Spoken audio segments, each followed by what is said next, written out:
Thank you very much, ladies and gentlemen. We are very glad in ARTDO International and ITD World to welcome you in our second immersive workshop, which will be with a very reputable person, Mr. Karl LaRowe. It will be about staying positive during the stress pandemic.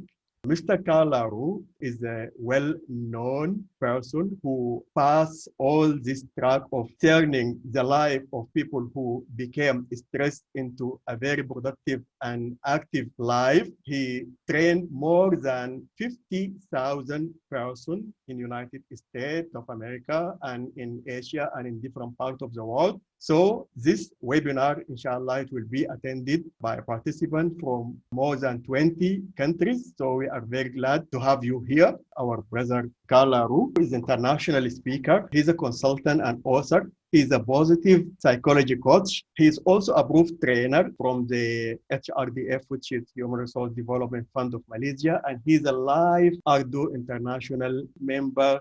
Karl, can you please start? Thank you, Dr. Atif. Hello, everybody. It is my pleasure to be able to present to you today on a very important topic. How can we stay positive during the stress pandemic that has been intensified by COVID-19? In fact, I would go so far as to say that personally, I cannot remember a more stressful time in my 65 years. And I've lived through a few things during that time. And there are things that we can do right now to recognize and release the stress and discharge it before it develops into traumatic stress. So let's start with the first slide, Dr. Atif. There we go. Okay, very good. So let's take a look at the objectives for today. So the first objective is to understand how stress has become a pandemic in the age of COVID-19.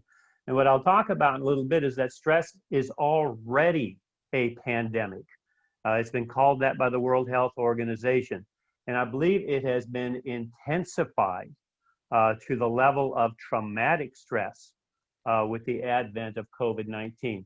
Next, we'll learn some of the mindfulness-based stress reduction methods to discharge the energy residue of stress. And I'll explain that a little bit more as we get there.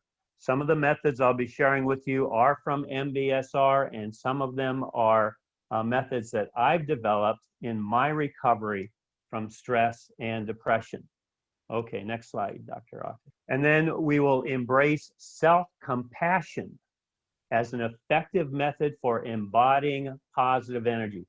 First, we must discharge and release the stress that has taken root literally in our nervous systems. And once we're able to do that, we are then in a position to begin to embrace and internalize positive energy, which we do through the practice of self-compassion. And self-compassion is one of the newer methods in positive psychology, and it's very exciting and a very effective method for developing and internalizing positive personal energy. Okay, next slide. So I would like to start off with a quote from my latest book called "You Are Good Enough, Embracing Who You Really Are." That was published last year, but the quote was actually written 2 years ago, and it's about how stressful our world is. And this is, again, before COVID-19.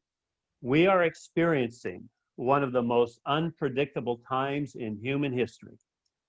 Never before has there been such a barrage of macro changes impacting every aspect of our lives at such dizzying speed.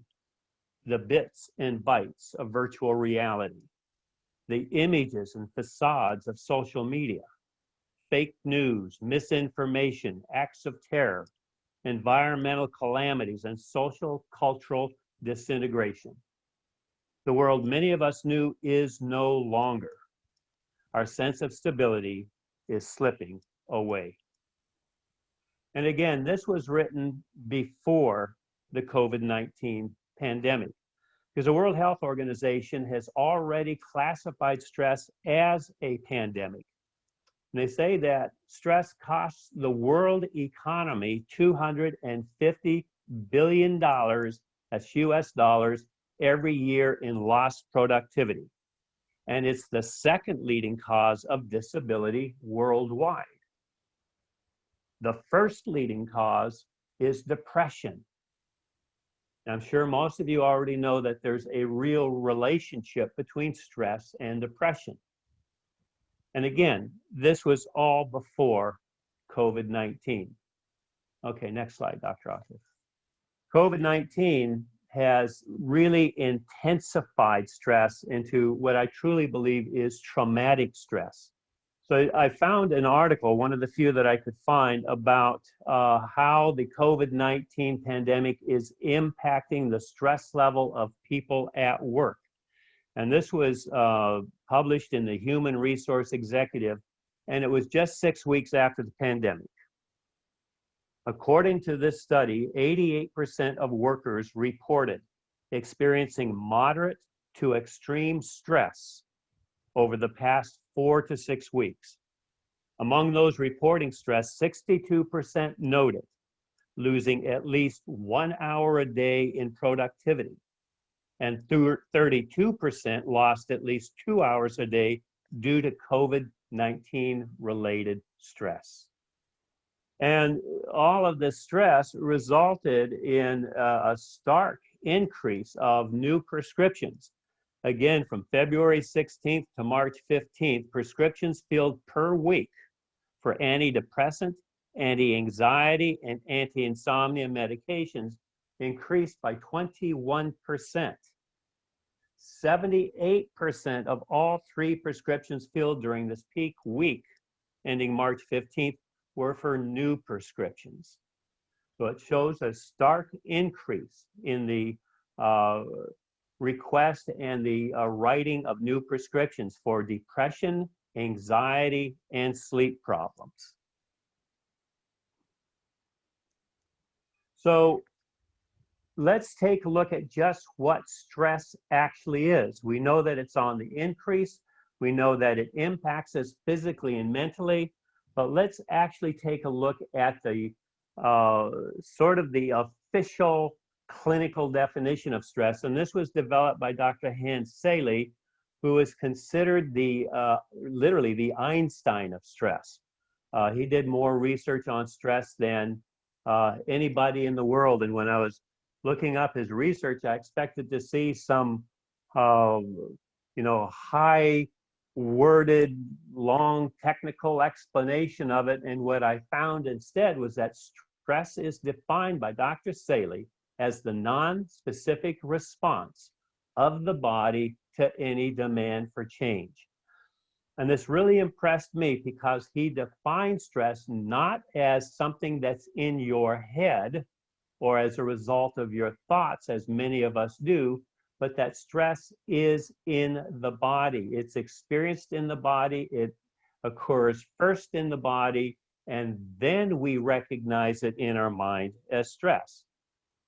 So it's the non-specific response of the body to any demand for change. And when the rate of change is so intensive and so chaotic and so unpredictable today, our stress levels have literally gone through the roof. And what happens is that stress creates a spike in adrenaline and noradrenaline and norepinephrine, and these chemicals, these neurochemicals, result in a release of energy. And that energy has been called energy residue. When we're unable to discharge or release the stress that gets trapped in our nervous system, that energy residue builds up over time.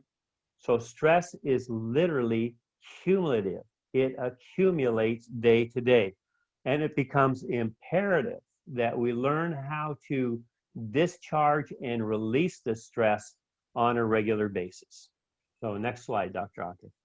So I want to now share, again, a couple of mindfulness-based stress reduction methods developed by Dr. Jon Kabat-Zinn, who's worth talking about for just a moment. I just want to mention him because he's a fascinating person. John Kabat-Zinn completed his PhD in molecular biology at MIT.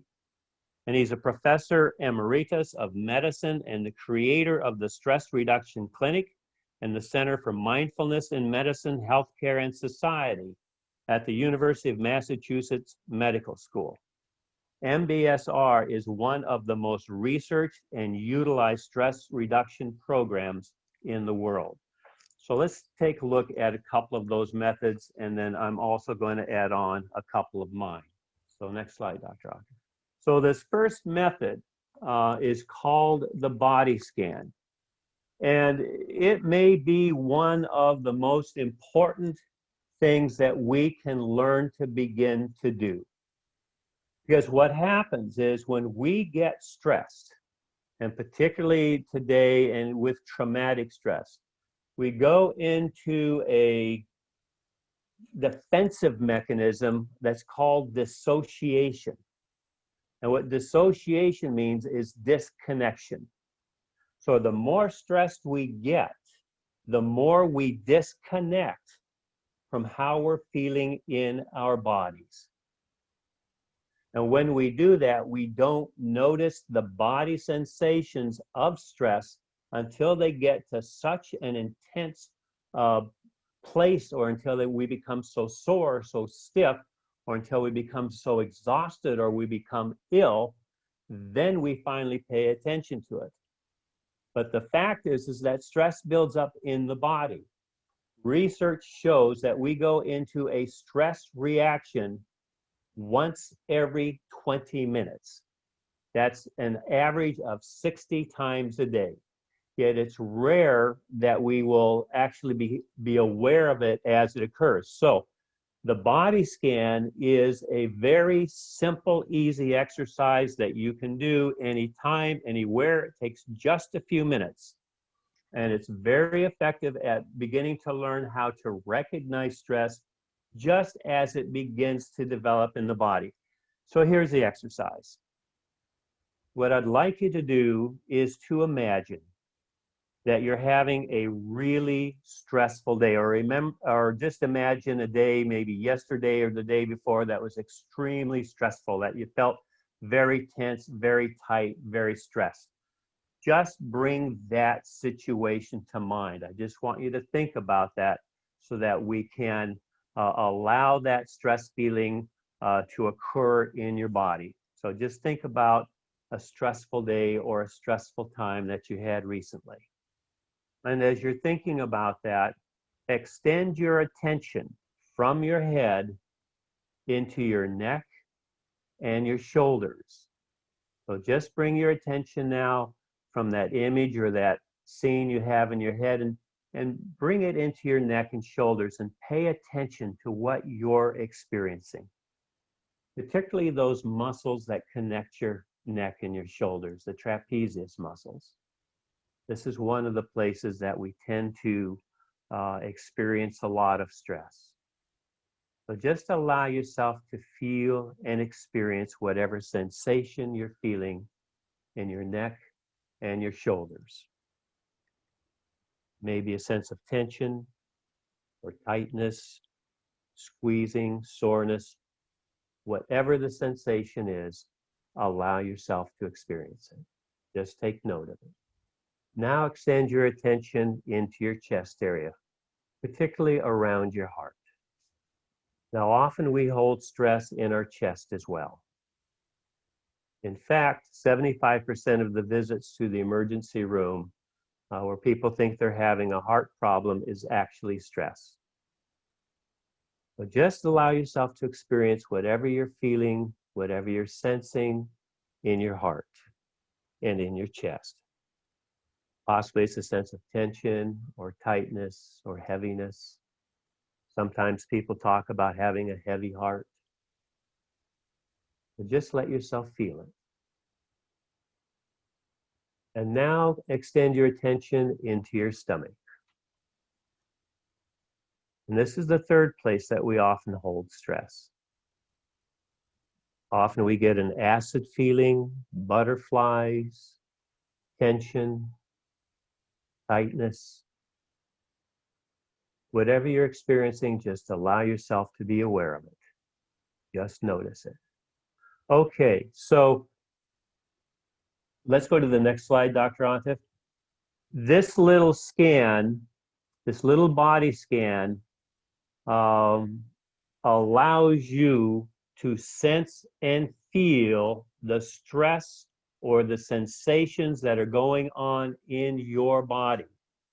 And it's very worthwhile to take a little bit of time every day just to check in with yourself. What am I feeling? What am I experiencing? If I got that tension and tightness in my shoulders and in my neck, is my chest feeling, is there any pain or tightness in my chest, or is my heart feeling heavy, or do I have that acid in my stomach?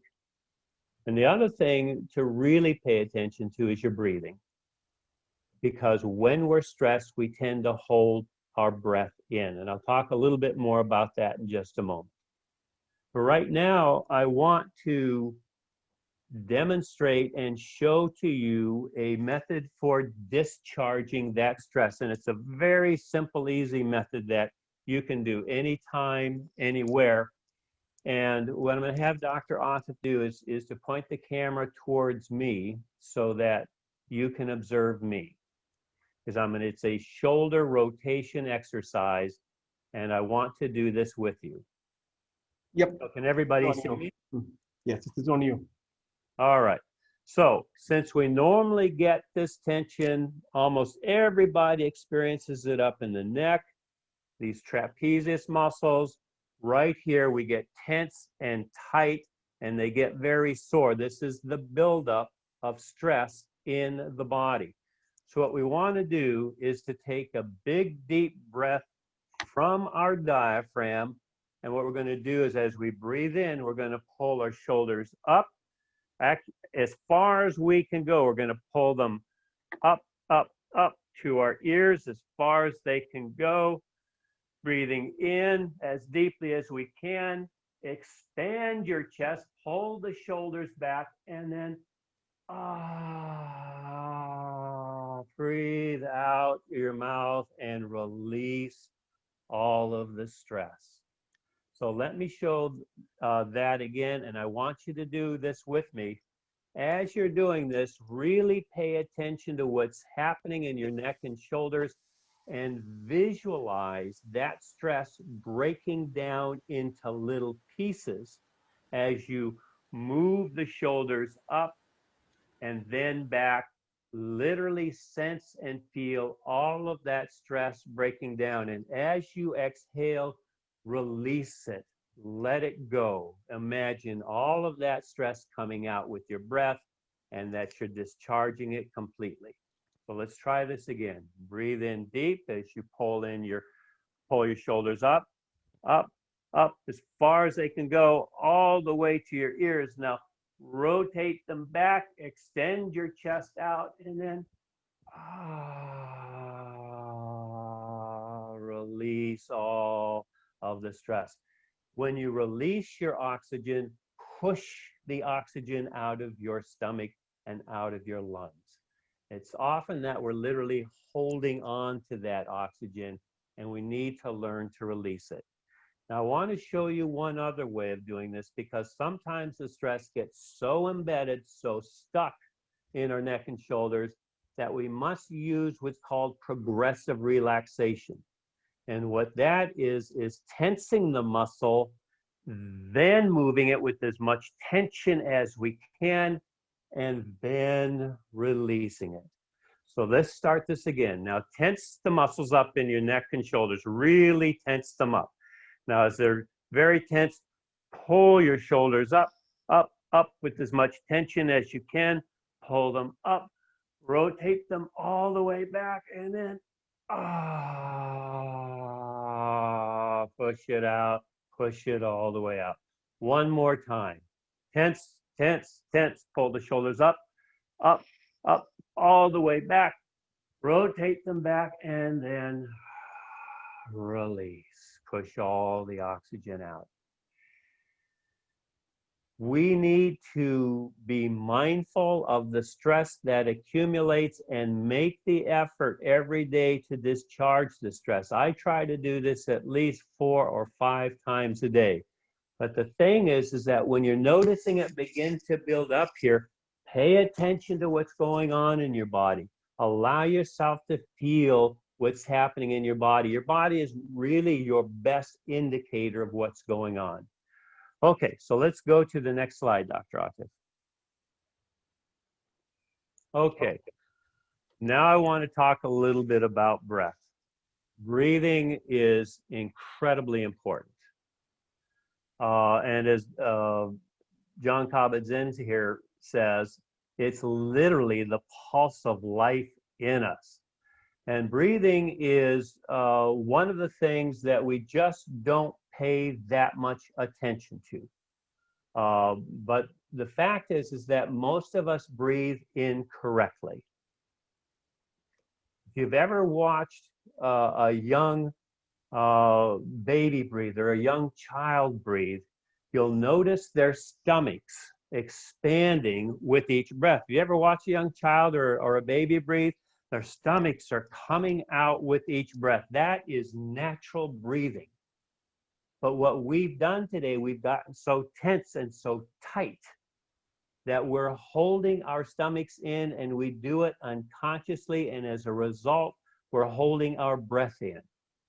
And so we're literally not breathing in the oxygen and the energy that we require to function at the way we need to function these days. So breath literally is the pulse of life. It is energy. Breath is oxygen, and oxygen is energy. In fact, when you get tired and you can't think clearly, it's possible that you're not getting enough oxygen to your brain, because our brains use 20% of our body's oxygen, even though it's just 2% of our body's weight. So I want to try a breathing exercise with you. So if you would please, Dr. Atif, let's go to the next screen. And this is called the natural breath. And I want to practice this one with you. I've got a couple of others, but I don't think we'll have time to do them. And this one may be the most important one. So let's go ahead, and if you would, Dr. Atif, put the camera on me again. Okay, great. So here's what I'd like you to do. I'd like everyone to put their hand right here. I don't know if you can see it, but I have my hand over my stomach. It's right over my belly button, right on my stomach. And what I want you to do is to just loosen up your stomach. Loosen it up. We're on a webinar. Nobody can see you. Let your stomach out. I don't know where we got it that we have to hold in our stomachs all the time to try to be slim, but we seem to have that. Let your stomach out. Release it. Let go. One of the reasons we hold our breath and our stomach in is because it prevents us from feeling our feelings. And in order to get in touch with ourselves, we need to really relax this part of our body. So let your stomach out and let yourself breathe deeply from your diaphragm. So place your hand on your stomach. Let your stomach out.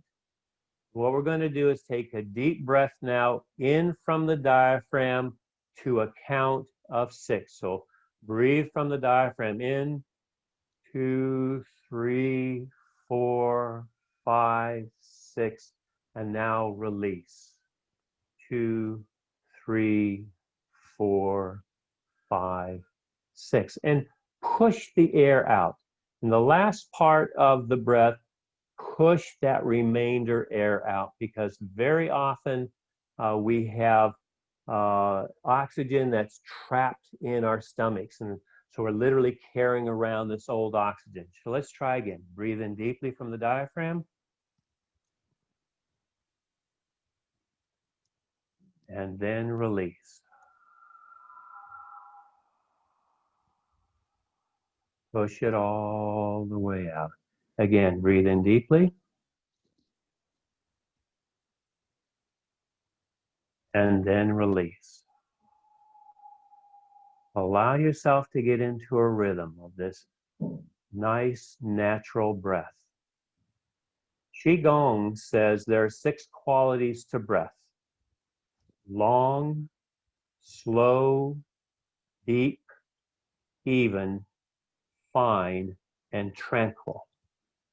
So these are the qualities we want our breath to be: long, slow, deep, even, fine, and tranquil. So allow yourself to breathe in this way and just let it become natural. Breathing in to about a count of 6 from your diaphragm, and then releasing, allowing all of the breath to be discharged and pushing it all the way out. Okay. If you can do the shoulder rotation and then the breathing, you are discharging and then recharging your energy. It's a wonderful combination. Discharge the old stress, recharge with new energy. It will help you feel calmer and more awake and more alive. So let's go to the next slide, Dr. Atif. The calming breath. Now, we actually did this with the Qigong exercise, but calming breath is breathing with a sense of relief and calmness. It's a little bit of what we just did as well. And then finally, the next one, Dr. Atif, is the energy breath. Because this is a really good breath when you need more energy. And so what we're going to do, okay, put the camera back on me, Dr. Atif. I'm gonna demonstrate this one. This is a very good breath to do. So what we're going to do is to take in a breath, and as you breathe in, I want you to sort of, let's see if I can show you this. I want you to sort of scoop up the energy, scoop up the breath as you're breathing in, and then we're going to go a energy breath. We're going to push the breath out with a bit of force. All right. So the first part is very relaxed, and then the second part is with force. This is actually a martial art kind of breath. So let's breathe in and then out. Again, breathe in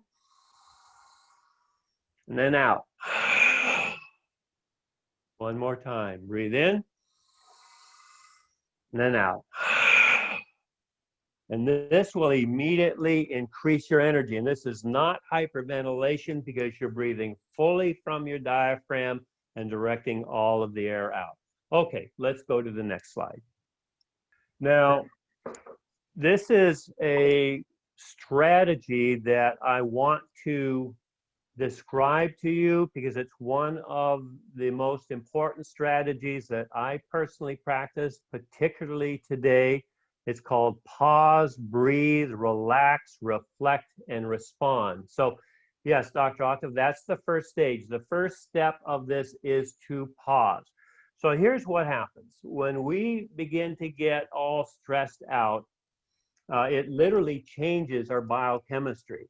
Stress, of course, releases all kinds of adrenaline and noradrenaline and other stress hormones.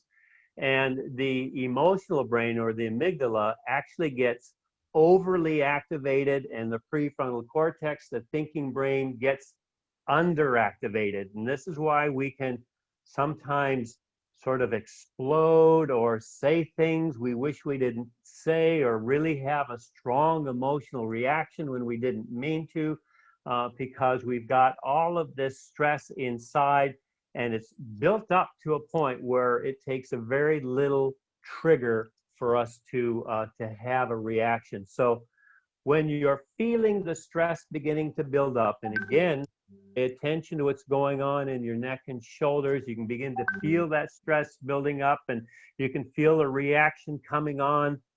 Pause. take just a moment to pause. And this is a little harder than it sounds, because we really have to have the intent not to act out on the stress. So if you begin to feel it up, the sooner you can do it, the better. Pause. And then the next one, Dr. Atif, is breathe. So you pause, take a big, deep breath, slowly let it out as we just did. And the next one, Dr. Atif, is relax. Pause, breathe, relax. If you can take just 30 seconds to do this, you'll literally begin to change the neurochemistry in your brain and in your body, and you'll begin to calm down. That emotional brain will begin to relax. Your thinking brain will start coming back online. And then next, you're in a place, the next one, Dr. Atif, to reflect. Rather than react emotionally, we want to relax and reflect. And then finally, the last one, Dr. Atif, is respond. Rather than react, we want to respond. So again, as I mentioned earlier, we go into a stress response, something like, or a stress reaction, something like 60 times a day. We've built up this, literally a habit of going into a stress reaction. We need to literally practice and take our time to sort of regain control of ourselves through pausing, breathing, relaxing, reflecting, and responding. Okay, let's go to the next slide.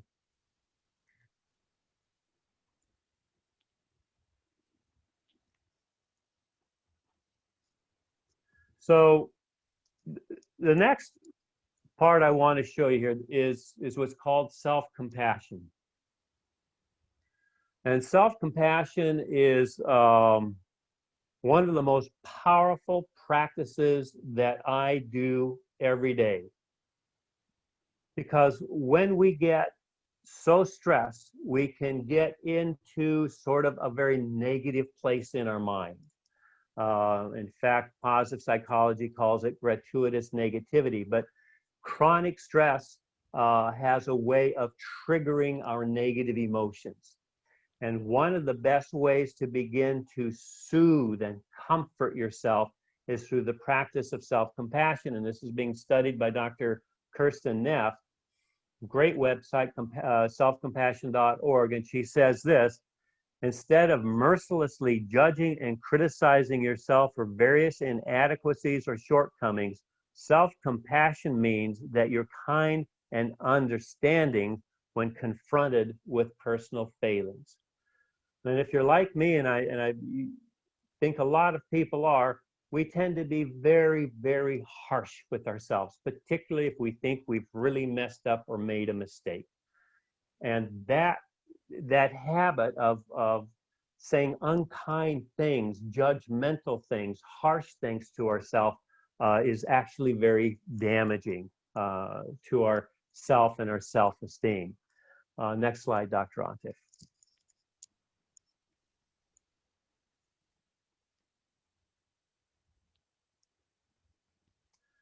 In fact, there's actually been a lot of good research done on self-compassion recently, particularly by the positive psychology group. And even though, you know, self-compassion has actually been the cornerstone of many religions, but now it's actually being looked at scientifically. And so far, the science is saying that when we're able to give to ourselves a sense of understanding and patience and compassion rather than be hurtful and judgmental to ourselves, it has quite a number of benefits. Particularly, it helps us with being stressed or anxious. The next slide, Dr. Atif. There are actually three elements of self-compassion. I'm going to go through these just very quickly, and then we'll do a self-compassion exercise. So the first element is self-kindness versus self-judgment. again, what we tend to do or to be is very judgmental of ourselves. When we think that we've made a mistake or we've done something, we think that we're not doing as well as we should be doing. We can be very, very harsh and judgmental. And what we want to do is begin to develop a sense of kindness, compassion, understanding with ourselves. The next element is connectedness versus isolation. Again, when we're harsh and judgmental to ourselves, we tend to feel very alone and isolated, like we're all by ourselves and we're the only one who can be, who could mess up this badly. Connectedness is the sense of being connected with ourselves and connected with others. And when we're more self-compassionate, we tend to feel more connected. And finally, the last element is mindfulness versus over-identification. We tend to over-identify with our angry, negative thoughts. We get so involved with them. They can spiral in our mind, and we can go over what we've done again and again and again. Rather than do that, self-compassion suggests that we just don't identify with those thoughts. We be mindful, we notice them, and then let them go. So let's go to the next slide, and I've got one other thing to talk with you about first. One of the things that I would highly recommend, one of the most powerful exercises that we do in our trainings, is to write yourself a compassionate letter. When you have a chance, when you have the opportunity, write yourself a letter of kindness and understanding, caring and compassion towards yourself about something that you think maybe you've made a terrible mistake or you've done something awful. Take the time at some point when you have a moment and write yourself a compassionate letter. Really allow yourself to care and to feel kind towards yourself. So let's go to the next slide and let's practice. I'm going to show you how to actually practice self-compassion. So let's put the camera again on me, Dr. Atif. Okay, so what we're going to do is we're going to start again with the hand. We're going to place one hand on our stomach, and then later we'll have one on our chest, but I'll lead you through this. So let's start with closing your eyes, if that helps, and take a couple of deep breaths and relax. And again, I want you to bring to mind a recent time in which you were pretty hard on yourself, in which you did something or thought something that you did wrong, or maybe you were very disappointed in yourself. Allow yourself to remember that time, a recent time that you felt that you were pretty hard on yourself. Just bring that situation to mind. And now what I'd like you to do is put your left hand over your stomach again, right over your belly button, over your stomach. Allow yourself to take a couple of deep breaths. And focus on the feeling of your hand against your stomach.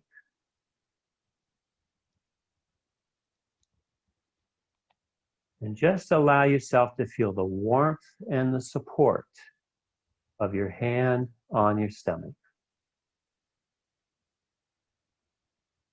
And allow yourself to feel a sense of safety and security.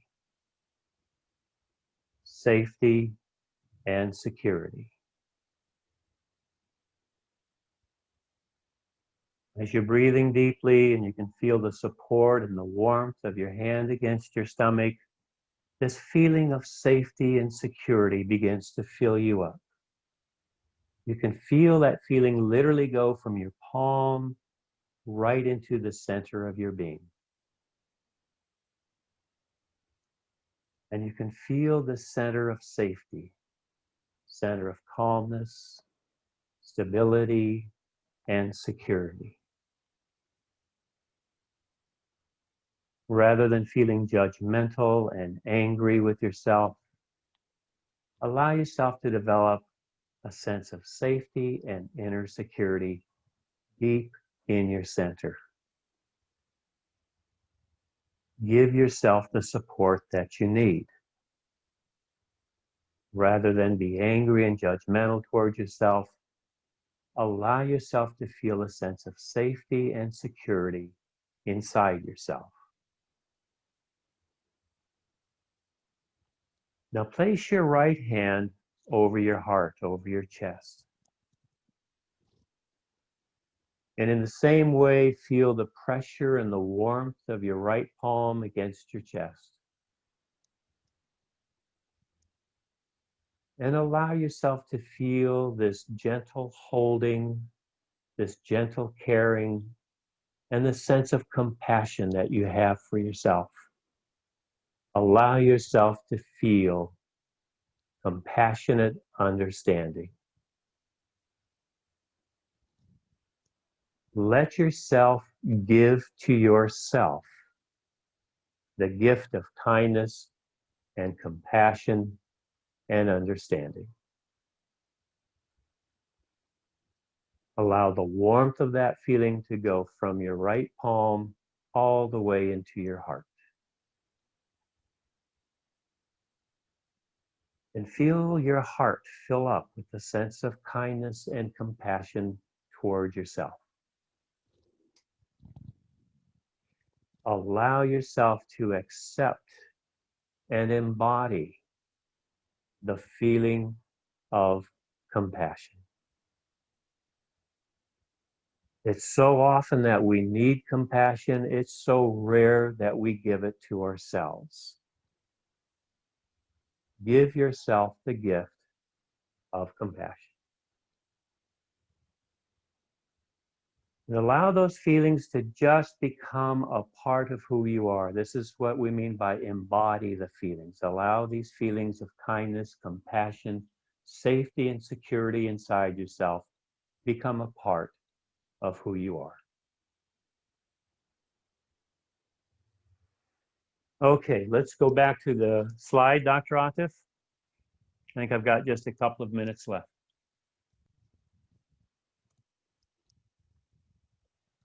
So in conclusion, we're experiencing a stress pandemic like no other, at least that I can remember, that's really impacting us in ways that we won't really know about until years later. But the stress, this traumatic stress, can accumulate in your body and mind as energy residue. When we go into a stress reaction 60 times a day, that energy residue can literally get locked into our bodies. As we often feel in the tightness and the tension in our neck and our shoulders, or the heaviness in our heart, or the acid in our stomach, that stress literally can become a part of our bodies and minds. Mindfulness-based stress reduction, MBSR, is an effective way of recognizing and discharging the stress. Okay, next slide, Dr. Atif. And these are the methods again. Body scan. Pay attention to what's going on in your body. Take a little time every day and just reconnect with yourself. Regularly discharge the energy. It takes just so little time to do it, and it can feel so good. And when you get into the practice of doing this, you're literally replacing stress energy with a more relaxed kind of energy. And you can also do this with conscious breathing. Be aware of your breath. Be aware of how you're breathing. Rather than hold in all of that stress, relax your stomach. Allow yourself to breathe fully and deeply. And then finally, pause, breathe, relax, reflect, and respond. Rather than automatically acting out of stress or reacting out of stress, learn to just pause. and change that reaction into something more conscious and something more mindful. And then finally, practice self-compassion. When you notice the negative thoughts and the negative feelings and the judgmentalism and the harsh words we say to ourselves, pause, breathe, relax, release that, and replace that with self-compassion. And be sure to practice self-compassion a little bit every day, because it also can build up into your system and develop into a much more positive energy. Okay, and I think one last slide, Dr. Atif. Okay, so thank you. It's been a pleasure presenting for you today, and you're certainly welcome to join me on my Facebook page. It's a group called You Are Good Enough, or join with me on LinkedIn, Compassion Strengths, or visit my website, compassionstrengths.com. Thank you very much for your time. It's been a pleasure. Thank you very much, Brother Karl. It is really highly appreciated. We are feeling now secure, relaxed, and very light. So now it's time for Q&A. My colleagues Rita Go, the current president of ARTDO, and Srili Karaz, the past president of ARTDO, you are highly welcome to help in the Q&A. You can write in the chat box, or you can ask directly. Who has the first question? We can make it into like a gallery view so we can all see each other. Karl, I think you can also see in the chat box. Yeah, a lot of thank yous. Okay, Lorena, where can we find your guided meditations, Karl? I've got several of them in ebook form on my website, www.compassionstrengths.com. I also have quite a number of videos demonstrating this technique on my YouTube channel. So they're available on both. And you are also welcome to email me directly, and I will send you either an ebook or the link to a video. My email is karl.larowe@hotmail.com. So you're certainly welcome to email me anytime. Yes, so Karl, Malati from Malaysia says about sleep. Enough sleep has also helped so much in minimizing my stress. Is sleep considered a way to discharge stress? Sleep is actually a way to recharge. This is why sleep is so very, very important. It's a way to recharge our energy. What I have found that helps me sleep better is to discharge before I go to sleep, so that my body is then available to recharge. But sleep really is recharging. Thank you for the question, Malati.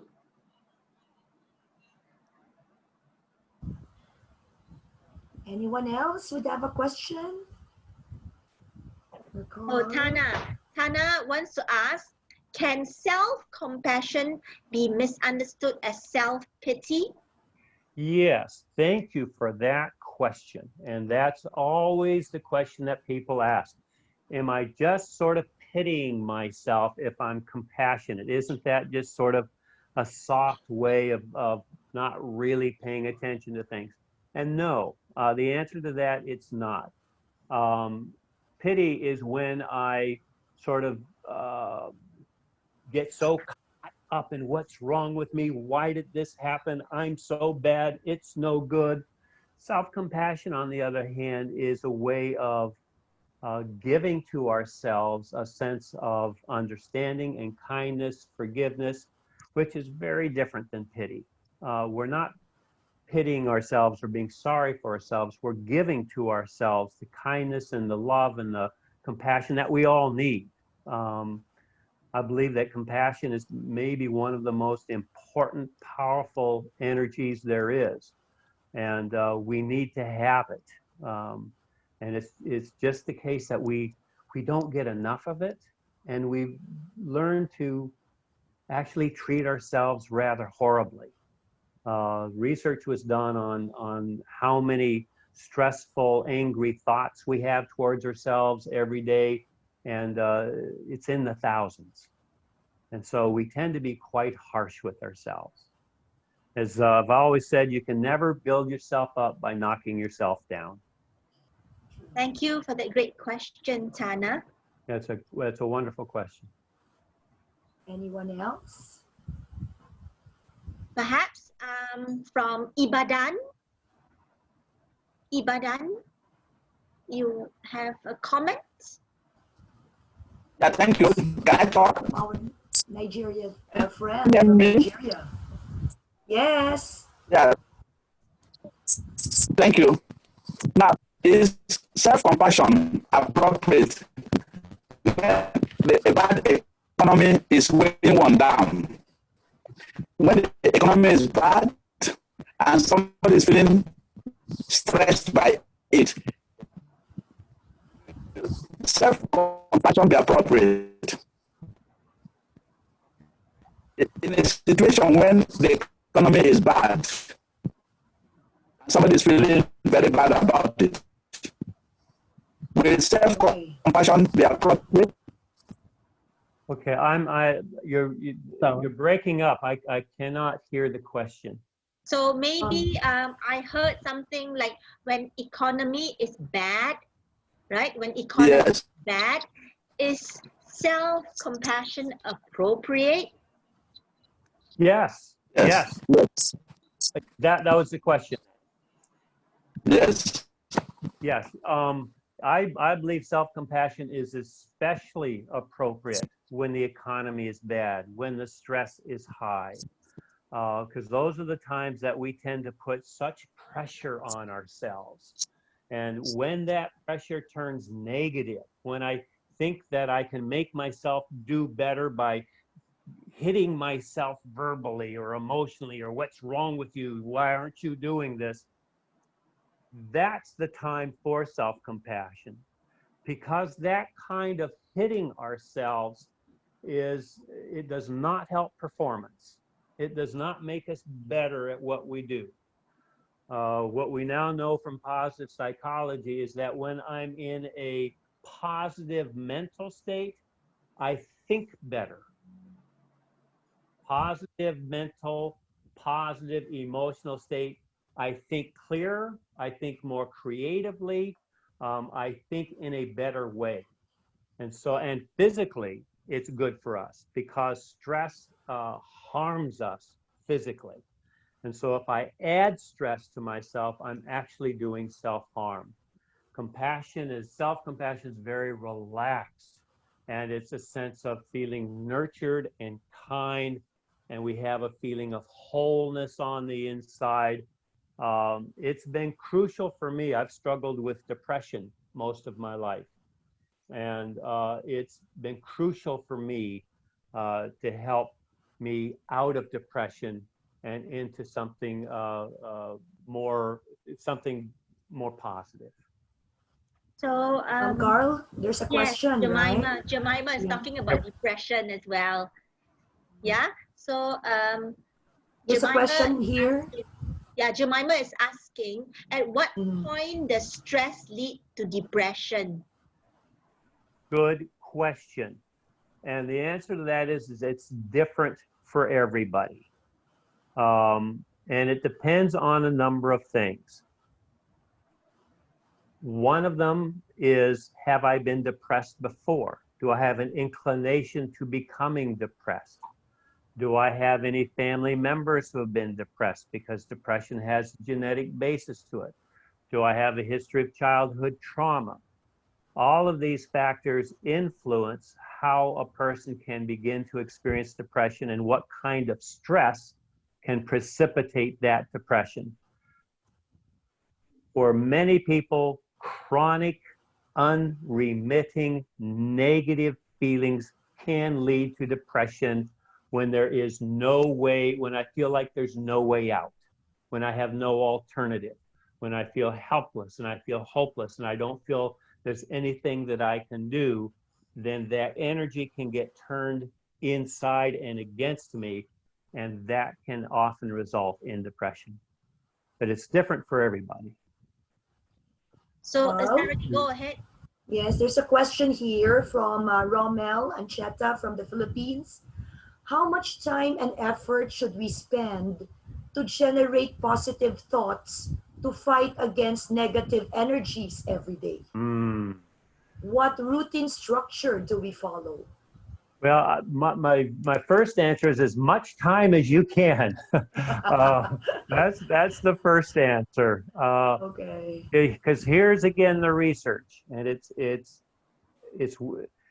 negative energy is 5 times stronger than positive energy, and that's just what we found out. Negative emotions are stronger than positive emotions. And so that's why they're so contagious, and that's why it's so easy to get negative. And that's why everything we see and on the news is so negative. It's because it's so contagious. So I make a point to practice every morning, first thing. I mean, if I could make a suggestion, it would be first thing in the morning. I would spend a couple of minutes releasing all of my stress, practicing self-compassion, and visualizing how I want my day to be. And then to remind myself that when I get down or I get stressed or I feel those negative thoughts again, release, discharge, breathe, recharge, and then give myself the compassion that I need. It may only take a couple of minutes. But the main thing is you are stopping the automatic stress negative response so that it doesn't get so embodied, and you're getting into the habit of practicing a positive response. Sarah Lee, you're mute. Thank you, Carl. Rita, your turn. Yes. So Last two questions. Romel also says that Romel has just recently retired as a VP for HR in the Philippines. And since we are looking at this pandemic in the long term, how do we train our frontliners to learn this practice and to sustain it? Well, you can hire me, or we can do a webinar for them through ITD and through ARTDO. I have a ebook that I wrote for nurses and doctors because they're on the front line and they're experiencing more stress than anybody. That ebook is for free. The techniques are the same, and the ebook has links to videos that shows people how to do it. Because all of the techniques that I taught you today are also on video, and they're on my YouTube channel. So the ebook, I can certainly make that available. It was meant for healthcare professionals, but the techniques and the methods are the same. And so it really, and it's not just a matter of learning the methods. The hard part is getting people to practice them and do them. And it really needs to be built into the culture itself of people supporting each other and helping each other. A lot can be said about developing a positive culture, but this can really help. So the ebook is available on my website. It's called Emotional First Aid, and it's free to download. Thank you, Carl. Last question.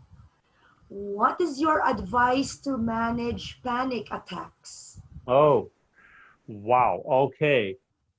The most important thing about panic attacks is breathing.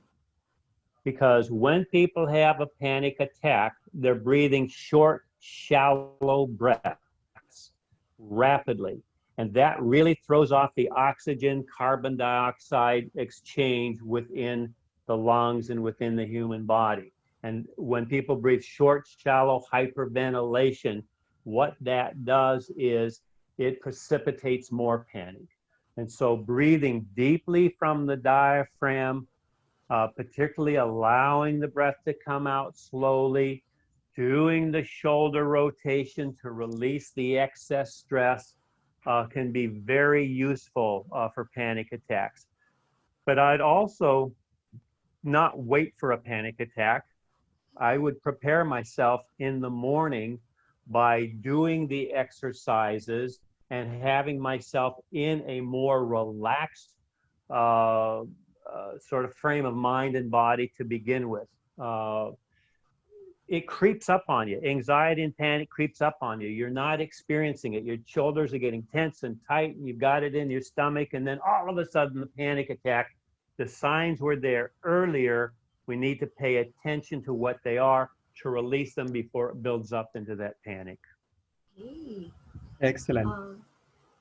I think there's one last, Dr. Yes, there's Atif. still one question from the Philippines. Okay. Go, Rita. Go, Rita. Last one. Amor is asking, is fear and or loneliness attributed to stress? Oh, good question. Good question. Fear and stress are, and let me clarify here. Stress by itself isn't bad. Stress is just stress. It's when stress is chronic, when it's intense, when it's unremitting, then it's bad stress, and that's actually called distress. But stress by itself is a fact of life. It's just when it gets so intense that it becomes bad stress or distress. And stress can precipitate fear. If I'm stressed and I've got all of the stress inside of me, yes, it's much easier to become afraid. So I would say they're cousins. They're close cousins. They're not the same thing, but they're very closely related. And if I'm feeling fear all the time, you can bet that you also have a lot of stress in your body. You can probably feel it in your neck and your shoulders and your heart and your stomach. So they're very related, but they're not the same thing. Oh, and the loneliness part. I'm sorry, the loneliness. I would say that loneliness is a little bit different than fear. I would say there's fear of loneliness. I mean, that's certainly one kind of fear. But loneliness really, I think, has more to do with a sense of heartbreak, a sense of hurt, a sense of inner isolation. I don't think it's as directly connected to fear. Really, thank you very much, Brother Karl. It is highly appreciated. And for all of you, before you leave, we would like to take a group photo. Can you please open your camera? Karl, this is a tradition. Okay. Is my camera on okay? Yes, it's yes, okay. your Okay, camera is okay. perfect. Your camera is perfect. So everyone, if you want to, join us. If you can turn on your cameras. And we see that, Karl, we are all over the planet. So sometimes it's sunny, sometimes it's evening. Okay. It depends on where we all are at. Okay. Dr. We are A? very happy we have very good and reputable people here. Yes. Okay, look at your cameras. 1, 2, 3. Okay. Excellent. All right, perfect. And please remember, we have the 47 ARTDO International Conference, which will be 7th and 8th December 2020. It's an online conference. We are expecting your contribution. We are expecting your presence and valuable presence in the conference. Thank you very much, and hope to see you in our third immersive workshop, which will be also done by a reputable speaker like Karl LaRowe. Thank you very much, and have a nice time. Thank you so much, Karl. And I call the meeting to the end by ringing the bell. Sir, thank you. Thank you. Thank you, Rita. Thank you so much. Thank you, Sir Rommel. Thank you, Dr. Atif. Thank you very much, brother. Thank you. Thank you, Thank Karl. you, team. Yeah. Bye-bye. Thank you, Carl. Thank you, Karl. Thank you, everyone. Welcome. Bye. Welcome, everybody. Blessed Bye-bye. Saturday. Enjoy your Saturday.